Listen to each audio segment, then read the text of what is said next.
Hi friends, welcome to our channel. This is Padmavathi. మనతో పాటు senior journalist దాము బాలాజీ గారు ఉన్నారు. ఆయనతో మాట్లాడదాం. నమస్తే సార్. నమస్తే సార్, షర్మిల గారు తన కుటుంబాన్ని తన అన్నే చీర్చారు అన్న వాదనను అయితే చేస్తున్నారు. ఇది నిజమే అంటారా సార్? దీనికి నేపథ్యం ఏంటంటే నిన్న జగన్ తిరుపతిలో ఎడ్యుకేషనల్ సమ్మిట్ జరిగింది అక్కడ ఇండియా టుడే ఆధ్వర్యంలో. అప్పుడు ఆయన్ని రాజ్దీప్ సర్దేశాయ్, అక్కడ కోఆర్డినేటర్గా వ్యవహరించిన రాజ్దీప్ సర్దేశాయ్ సీనియర్ జర్నలిస్టు, ఆయన ఒక ప్రశ్న వేస్తాడు. అదేంటంటే కాంగ్రెస్ తరపున మీ చెల్లి మీ ప్రత్యర్థిగా ఉంది, ఇది ఒక ఎంబరాసింగ్ సిచ్యువేషన్ కదా, దీన్ని మీరు ఎలా చూస్తున్నారు, దీన్ని ఎలా డీల్ చేయబోతున్నారు అని అడిగితే అప్పుడు జగన్ ఏం చెప్పాడంటే కాంగ్రెస్ డర్టీ పాలిటిక్స్ని ప్లే చేస్తుంది, అది రాష్ట్రాన్ని అన్జస్ట్గా అన్యాయంగా విడదీసింది, అదేవిధంగా మా ఫ్యామిలీని కూడా విడదీసింది. గతంలో మా బాబాయిని మా నుంచి దూరం చేసి మాకు వ్యతిరేకంగా ఆయన్ని నిలబెట్టారు, ఆయనకి ఒక మంత్రి పదవి ఇచ్చి ఆశ చూపించి ఆయన్ని మాకు పోటీగా నిలబెట్టారు. ఇప్పుడు అలాగే మా సిస్టర్ని మాకు ప్రత్యర్థిగా చేశారు, మా కుటుంబాన్ని కాంగ్రెస్ పార్టీ విడదీసింది అనేది ఆయన క్లియర్గా చెప్పాడు. ఇది కాంగ్రెస్ పార్టీ నేర్చుకోలేదు, గుణపాఠాలు నేర్చుకోలేదు.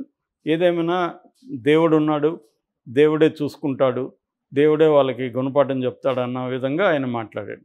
దానికి సమాధానంగా ఈరోజు షర్మిల ఏం మాట్లాడిందంటే, మా కుటుంబాన్ని జగనే చీల్చాడు, చేజేతులారా జగనే ఈ పని చేశాడు, మా కుటుంబాన్ని ఇంకెవరూ చీల్చలేదు, కాంగ్రెస్ పార్టీ చీల్చలేదు, మా కుటుంబాన్ని జగనే చీల్చాడు, దానికి సాక్ష్యం దేవుడు, దానికి సాక్ష్యం మా తల్లి విజయమ్మ, వైఎస్ఆర్ భార్య విజయమ్మ అని కూడా ఆమె క్లియర్గా చెప్పింది.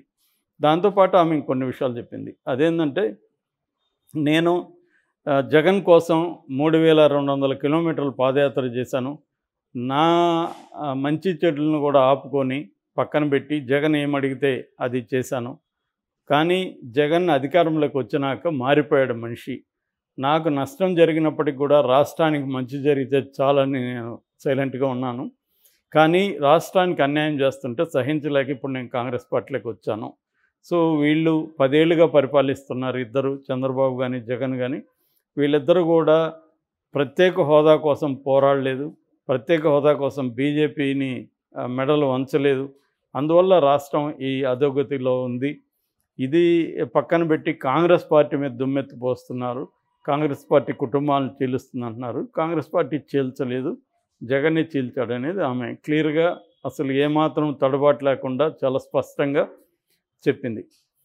అంటే ఇప్పుడు గత కొంతకాలంగా షర్మిల అసలు కాంగ్రెస్ పార్టీలో ఎందుకు చేరింది, కాంగ్రెస్ పార్టీ తరపున ఆమె ఎందుకు ఇక్కడ తెలంగాణను వదిలిపెట్టి ఆంధ్ర పాలిటిక్స్లకు వచ్చింది, ఆమె జగన్ పట్ల ఎటువంటి వైఖరి కలిగి ఉంటుంది, ఆమె చంద్రబాబు మనిషా, ఆమె రేపొద్దున కాంగ్రెస్ చంద్రబాబు జనసేన కూటమిగా ఏర్పడబోతున్నాయా, ఇలాంటి అనేక ప్రశ్నలు సందేహాలు జనంలో ఉన్నాయి ఇవాళ.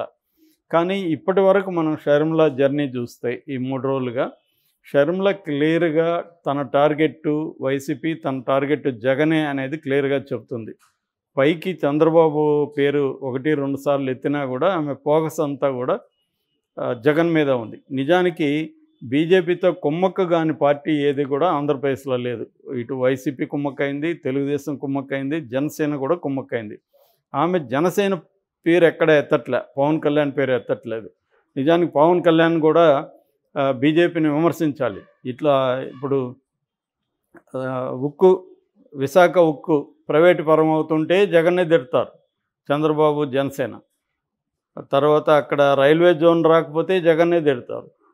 తర్వాత అక్కడ ప్రత్యేక హోదా రాకపోతే జగన్నే తిడతారు. సో పోలవరం కంప్లీట్ కాకపోతే జగన్నే తిడతారు. ఇవన్నీ ఎవరు చేయాలి? ఇవన్నీ సెంట్రల్ గవర్నమెంట్ చేయాలి.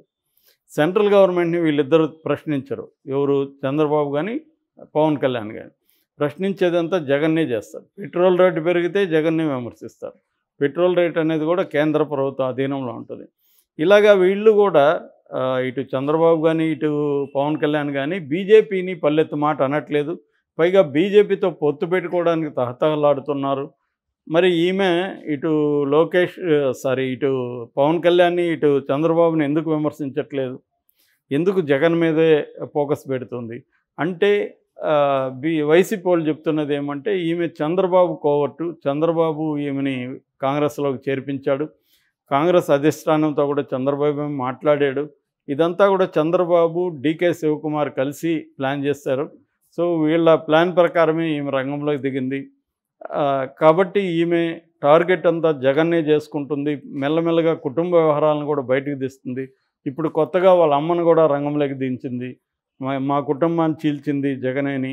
ఇప్పుడు మరి మీ కుటుంబాన్ని ఎప్పుడో చీల్చుంటే ఇన్ని రోజులు నువ్వేం చేస్తున్నావు, తెలంగాణలో ఎందుకు పార్టీ పెట్టావు, మీ కుటుంబాన్ని చీల్చుంటే ఇదే విషయాన్ని జనాల్లోకి తీసుకుపోవడానికి ఇక్కడే నువ్వు ఎందుకు పార్టీ పెట్టలేదు, ఆంధ్రప్రదేశ్లో నువ్వు తెలంగాణలో ఎందుకు పార్టీ పెట్టావు, ఇన్ని రోజులు ఎందుకు ఈ విషయాలను బయట పెట్టలేదు అన్న ప్రశ్నలు వీళ్ళు సంధిస్తున్నారు. సో దీన్ని బట్టి వీళ్ళు చెప్తున్నది ఏంటంటే షర్మిల చంద్రబాబు కోవర్ట్ కావచ్చు, లేకపోతే ఆయన పంపించిన మనిషి, ఆమె కాంగ్రెస్లో ఉంది. ఒకవేళ బీజేపీతో పొత్తు కానీ కుదరకపోతే రేపొద్దున చంద్రబాబులో పవన్ కళ్యాణ్ కాంగ్రెస్ అంటే తెలుగుదేశం జనసేన కాంగ్రెస్ కూటమిగా ఏర్పడుతుంది. అప్పుడు సిపిఐ సిపిఎం కూడా దాంట్లో జాయిన్ అయ్యే అవకాశం ఉంది. సో వీళ్ళు 5 పార్టీలు కలిసి మహాకూటమి పేరుతో రేపొద్దున జగన్కి వ్యతిరేకంగా ఎన్నికలకు వెళ్ళే అవకాశం ఉంది అనేది ఇప్పుడు వైసీపీ వాళ్ళు చెప్తున్నారు. సో అందుకనే చంద్రబాబు ఈ అమ్మాయిని రంగంలోకి తీసుకొచ్చాడు. అంటే జగన్కి వ్యతిరేకత అర్బన్ సెక్టర్లో ఉంది కానీ రూరల్ సెక్టర్లో కానీ తర్వాత లబ్ధిదారుల్లో కానీ వ్యతిరేకత లేదు. పైగా ఒక 2 కోట్ల మందికి పైన స్ట్రాంగ్ లబ్ధిదారులు ఉన్నారు అనేక రకాలుగా. వాళ్ళల్లో కనీసం 1.5 crore వరకు కూడా ఖచ్చితంగా జగన్కి వెళ్ళే అవకాశం ఉంది. సో దానివల్ల జగన్కి సపోర్ట్ చేసే వర్గాలు ఏవైతే ఉన్నాయో ఆ వర్గాల్ని టార్గెట్ చేస్తే ఆ వర్గాలు కొంతవరకు షర్మిల వైపు వస్తే జగన్ స్ట్రాంగ్ ఓటు బ్యాంక్ అయినా ముఖ్యంగా మైనార్టీస్, ముఖ్యంగా క్రిస్టియన్ మైనార్టీస్, దళిత్స్, వైఎస్ఆర్ అభిమానులు వీళ్ళని టార్గెట్ చేస్తే జగన్ ఆ రకంగా దెబ్బతింటాడు. కాబట్టి షర్మిలాని చంద్రబాబు దించాడు అనేది వైసీపీ వర్గాలు చెబుతున్న మాట. సో ఈ కాంటెక్స్లో మనం అర్థం చేసుకుంటే స్లోగా మామూలుగా సినిమాలో ఒక భాష ఉంటుంది, ప్లాట్ థికెన్స్ అంటారు. అంటే కథ రాను రాను వెరీ ఇంట్రెస్టింగ్గా తయారవుతుంది అనమాట. అలాగే వీళ్ళ ఇద్దరి షర్మిల వర్సెస్ జగన్ స్టోరీ కూడా థిక్ అవుతుంది, మెల్లమెల్లగా మోర్ డ్రామాటిక్ అవుతుంది. అంటే ఫస్ట్లో ఇండైరెక్ట్గా ఉండేది, ఇప్పుడు డైరెక్ట్గా ఉంది. ఆ అమ్మాయి డే 1 నుంచి డైరెక్ట్గానే అటాక్ చేస్తుంది. వైసీపీ వాళ్ళు ముందు నుంచి డైరెక్ట్గా అటాక్ చేయలేదు, మెల్లమెల్లగా వాళ్ళు కూడా అటాక్ చేస్తున్నారు. జగన్ ఇప్పటివరకు డైరెక్ట్గా షర్మిల పేరు అయితే ఎక్కడా చెప్పలేదు, కానీ షర్మిల జగన్ పేరు చెప్పకుండా ఒక వాక్యం కూడా మాట్లాడట్లేదు. ప్రతి వాక్యంలో జగన్ ఫస్ట్ రెడ్డి అనింది, తర్వాత వ్యతిరేకత వచ్చేసరికి జగన్ అన్న అంటుంది. ఇప్పుడు ఒక్కోసారి వ్యంగ్యంగా జగన్ అన్నగారు అని కూడా పిలుస్తుంది.